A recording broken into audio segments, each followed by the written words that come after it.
42% BC రిజర్వేషన్ల bill ఆమోదం కాకుండా బీజేపీ అడ్డుపడుతోందని డిప్యూటీ సీఎం భట్టి విక్రమార్క ఆరోపించారు.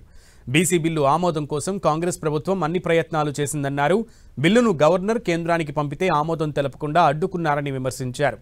బీసీ బిల్లు విషయంలో హైకోర్టు, సుప్రీంకోర్టును ఆశ్రయించామని చెప్పారు. బీసీ బిల్లుపై శనివారం జరిగే బంద్ను జయప్రదం చేయాలని భట్టి పిలుపునిచ్చారు. బీజేపీ తీరును ఎండగట్టాలన్నారు.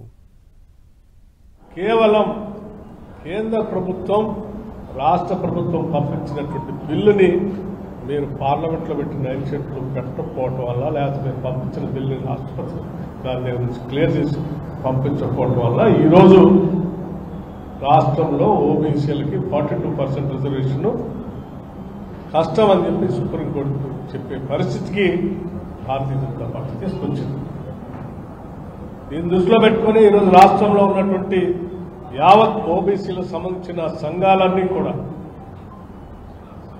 ఈరోజు రేపొద్దున బంద్కి పిలిపించింది. రేపు జరిగే బంద్ ఈ రాష్ట్ర ప్రభుత్వం తీసుకొచ్చిన 42% రిజర్వేషన్ తీసుకొచ్చిన బిల్లుని ఆపి అడ్డుపడుతున్నటువంటి భారతీయ జనతా పార్టీకి వ్యతిరేకంగా జరుగుతున్నటువంటి బంద్ ఇది.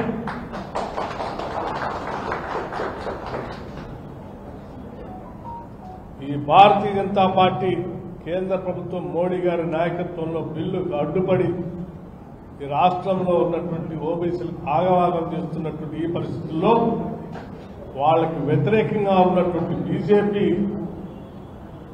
నిర్ణయానికి వ్యతిరేకంగా ఉన్నటువంటి అందరూ రేపొద్దున బంద్లో పాల్గొనవలసిందిగా కూడా విజ్ఞప్తి చేస్తా